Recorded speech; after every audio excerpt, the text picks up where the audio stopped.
Good morning, good afternoon, good evening, wherever you are, and thanks for stopping by again. We've had some bad news, so to speak, and well, it is in one sense. The growth of the gross domestic product, the national wealth, so to speak, last year was 3.7%. Now that's substantially lower than had been anticipated back in 2017 and the early part of 2018. It was reduced in the middle of 2018, reduced again a few months later, and here we're even lower than what had been anticipated.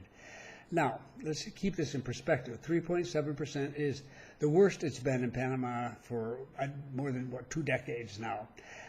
So that is bad, all right? But it's still better than a lot of other countries. But it's not what we're expecting here. And it doesn't allow for the growth in employment and the growth in income that people have become accustomed to over the last couple of decades. Unemployment here is still much, much lower than it was in the early part of this century, less than half of what it was, as a matter of fact. But that doesn't make any difference. You're the same in your country. People really judge on the basis of the last few years, and particularly what's happening currently. They don't go back 10 or 15 years and say, oh gosh, things are so much better now, if things don't seem to be getting better now. It's one of those things. It's what have you done for me lately? It's a common problem in politics. So initially, trying to explain what went on, it's not the end of the world by any stretch. It boils down to the administration that took office almost 5 years ago. Let's just say it was very much a critic of the prior government. And they felt that contracts had been rushed into much too quickly, that there were savings to be made in the contracts, and also at the same time that contracts should be improved. And the very big projects involved, like the convention center, the second terminal, the airport, what have you, could be substantially improved. A variety of those contracts and middle-sized contracts and what have you were really slowed right down or brought to a stop and reorganized, so to speak, rethought. In some cases had to be rebid. In other cases, all sorts of changes had to be made. If you are involved in large construction projects of any kind, you can realize that, especially if the project started and it suddenly has to change, that this adds time and it adds expense, but above all, it adds time. And I think the desire of the administration was to be slow and steady and get the job done right. And that was what they were trying to get across to everybody. They were going to do it properly and at right cost and get a better product. But that's fine. But it added 3, 4, and in one case, 5 years onto the length of time people have been waiting for something to get done. They don't like it. So right now, people are feeling very negative about that. But we're in the middle of an election. We've had our first debate, which went just fine. Actually a little boring, which is fine. No fireworks or anything of that sort, because they're not really appropriate. But definitely differences among the candidates. They're very different personalities. There'll be another debate. There's a vice presidential debate, and there are all sorts of things going on now that the campaign is well underway. We're a little bit different than a lot of countries. This time around, we're actually experimenting with some new rules and regulations, and one of those is to limit the general campaign to 90 days or 3 months. And that's a really short period of time. For some countries, the U.S. is among them, it seems like it never stops. Well, here, they've been very clear. The primary campaigns did allow politics to go on, but as far as running for the final election, that has been held off. And it just began. Right now, as a matter of fact, it's beginning. Technically, it just is 3 months, 90 days before the elections are held on May 5th. And fine, okay, it's going to be relatively short.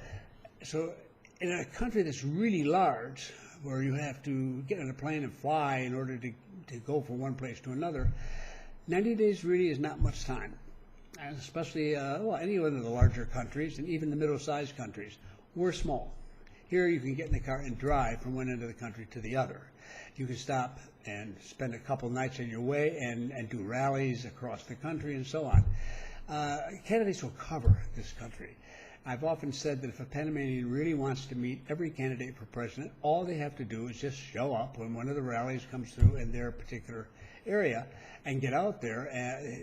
He or she will be more than happy to shake their hands and answer questions. They'll do it because they want to get elected. So it's much more of a a village affair, so to speak. It's not a village, it's a nation. There are at least 4 million of us, pretty big sized village. But the key point is that you really know the candidates. And most of them have been known to people in the majority of the voters for some time, because they've held other offices or they've been outspoken in the press or one thing or another. They've had their primary campaigns. So really, we don't need 6 months to become familiar with the candidates here. 3 months should do the trick. Well, we'll see. And also, they brought in some regulations regarding spending and financing, much tougher than in the past. There have been accusations of mishandling of funds and corruption and all sorts of stuff. And they have put in some very effective, I think, regulations here. Obviously, the candidates are being careful, and that's good. Glad to see it. So it has a whole different feel to it than the past election. No election here is crazy and wild and hysterical or anything like that. We don't do that sort of thing. We don't have riots or huge, noisy conflicts among supporters for different parties. It just doesn't work that way, thankfully. It's a lot more civilized than that. But by the same token, people feel very strongly about their candidates. So we have 3 months of this ahead of us. We have the disappointments that have built up over the last 2 or 3 years about things slowing down, the growth in unemployment, even if it is lower than it was 10 years ago, and so forth and so on.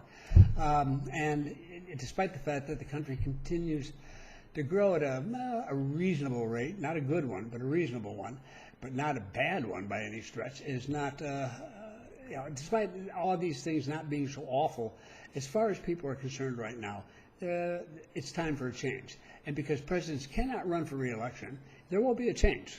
So there's going to be a new president, and who have, or she, we have women. We've already had one female president. We may have another. We'll see. That new president will set up his or her own administration and be off and running in the beginning of July when inauguration takes place. What typically happens, and again, nobody should ever predict the future with any specific manner, because you can't do that. It's like having a crystal ball. I don't have one. But given past experience and how things are unfolding now, I suspect it's going to be a very active campaign. It will be, as usual, a normal, good election where the votes are counted properly and everything else. That's not a concern at all.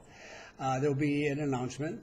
There'll be a great party from the people who supported the winner, and other people will be depressed and so on. But typically, it turns out in this year that in that period following the election, probably, and maybe just before in 1 or 2 instances, but most of it following the election, before the inauguration, some of these big projects will indeed be finished.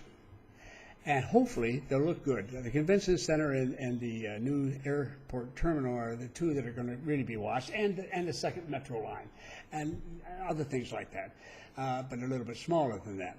Now, if those really look good and they work well, and we've got a new president coming along, and there tends to be a positive reaction to all of this.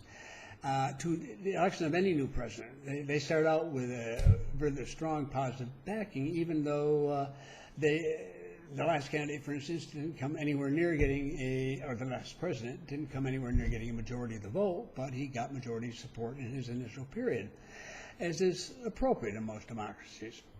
So we have some reason to think that things will get positive. Now, how this affects you, conceivably, if you're thinking of coming down here, is in the real estate section. I mean, we stress that a lot here, but that's because it's of great interest to a lot of people. And as I've said to you before on several occasions, prices for sales and rentals in the city, and particularly up the coast, west of the city, are depressed. And we have, by our result of our own activities here, have actually caused our own problems in this case. It wasn't a matter of crazy mortgages or anything like that. It's just overemphasis on one area and way overbuilding in it. So that has to begin to straighten itself out too. And it's been a buyer's market as a result, instead of a seller's market. And that's unusual here. It hasn't been that way for quite a while, but it's going to continue to be that way. However, in Panama, as is true of most countries I've been in, you don't go by the standards of the U.S. and Canada, who are very much into what they call the well, their whole system of selling homes up there, and the multiple listing service, MLS, is quite unique to them. Very few other countries have anything close to that. So they often have a feel that everybody knows what prices are going in their particular community for various types of property. A terrific amount of research is done for that in major markets, including all the major markets, and reported. Here, not so much. We're a much smaller market. So you can't just go to an internet site or to a report from somebody and get a feel for what pricing is for properties like your own in the country as a whole or in one particular section. You have to, you look at the ads on the internet like everybody else, you talk to friends and people you run into, you ask people in real estate for their opinions, but you have to come up with your own idea of what price to put on your house or your apartment and see what you get for it, see how it works. And this is one of the toughest ways to do it. When it's that kind of situation, in my experience, what really happens is that if people are feeling up and good and excited and think things are getting better, they raise the prices that they ask and that they expect. And that's widespread. So as a result, the market as a whole rises. If there's no other activity going on that's going to affect it particularly. But it's the reverse when people are feeling very negative about things. Then they feel, oh no, I can't ask for that much. I've got to cut back. And then when somebody comes in with a lower offer than what they have asked for, they give it serious consideration because, well, it's not good times, it's bad times right now, and if I don't want to wait another 6 months or who knows how long, I better take what I can get. So you get lower prices under those circumstances. But a few months later, if people's attitude reverses and they start getting positive about things again, watch the prices that are asked for rise, and people are more resistant to offers for and lower prices because they think things are getting better, and why should I rent much too low when maybe in a month or two I'm going to be able to get even more than I'm asking now. It is psychology, it's human behavior. When you don't have any place to go to actually get real statistics that are up to date on what pricing is in your community, that has an impact. So I assume, unless there's something that we're not thinking about, you never know, you can't be 100%. Anybody who says they know 100% down the road is not telling you the truth. But at this point, and I think it's a fairly, high probability, that's how I put it, that the prices will remain weak, might even get a little weaker here over the next few months, and then begin to turn. It will be slow. It's not going to happen overnight. A lot of things can come into effect as well, and I'll talk about one or two others that people worry about from outside Panama that we may not worry about as much here, but you do, and so I'll talk about them. But basically, I expect this sense of having to accept that prices simply are not going to be what they were, and that people are not going to be bidding against each other to raise prices. That will begin to shift. And expectations will change, people's attitude toward the market will change. And in a situation like this, when people's attitudes change, then the market changes. And when they start talking to each other and saying, well, we were thinking of renting this out for $1,200, but we're thinking of renting it out for $1,400 now or $1,600 or whatever, and they hear this, people tend to raise their own prices in their own heads if they have a place to rent, for example, or a place to sell, same thing. Where it's exact opposite is right now, people are saying, well, we've had to cut back and we don't seem to be drawing any real attention and blah, blah, blah. That's the message, fundamentally. I mean, it's not a panic situation where you have to run down and buy something or rent it, but it just happens to be this period in time, the next few months, I think, are going to be weak months, continued weak months in the pricing in the city and up the West Coast. Now, outside in the rural areas, those areas respond to their own set of factors that are quite different. They're very much dependent on retirees because other people who are here on business have to be close enough to their offices and to the schools that their kids go to. And remember, they're the majority of foreigners who live here, that they have to be in this area.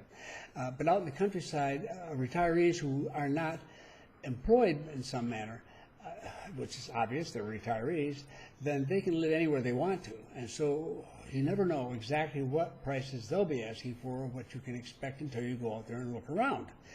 You may find that in some cases they can be more expensive than the city, but again, it's because it's what's in people's heads about what they think is appropriate as a price. So, on that note, the bad news is that it still remains bad for sellers now. The good news is that it remains good for buyers. And we'll talk a little bit more if I see anything significant changing in this, then I'll let you know.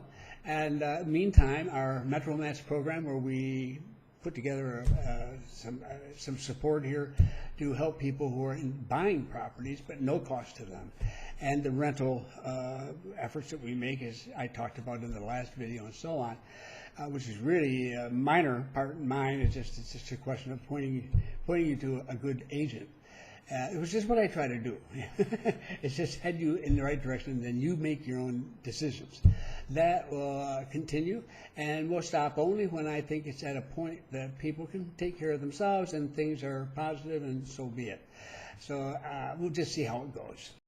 And last but not least, if you'd like to keep up with the videos here, just click on the red subscribe button. And if you click on the little bell beside it, if you ring the bell, then you will get immediate notification from YouTube when a new video is out. But in any event, thanks again for stopping by once more. I look forward to seeing you in the future.